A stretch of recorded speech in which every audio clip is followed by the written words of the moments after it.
reversal event, so in 8th place with a 41.42 was Zampa. Yay! Very respectable times, that gentleman.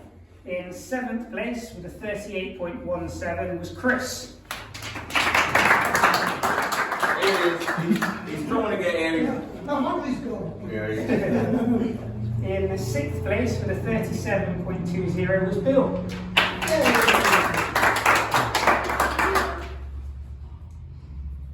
In 5th place with a 33.97 was Graham. See Graham Hill. Thank you. Wow. In 4th place with a 32.90 was Marek. So onto the podium, just 200ths quicker with a 32.88 was Stefan.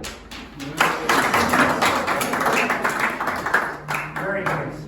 And then he was also free place for first and second as well. But in second with a 30.45 was Andrew.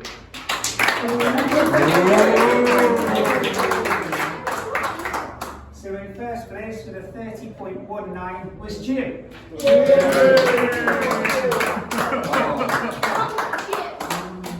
Yes, well deserved, Jim. Thank you very much indeed. Yes, very good. Yeah, what a fantastic day, everybody. And I'm really surprised, Andrew, in the right way this, because you definitely got it in the bag. Cheers, thank you very much, everybody. Great.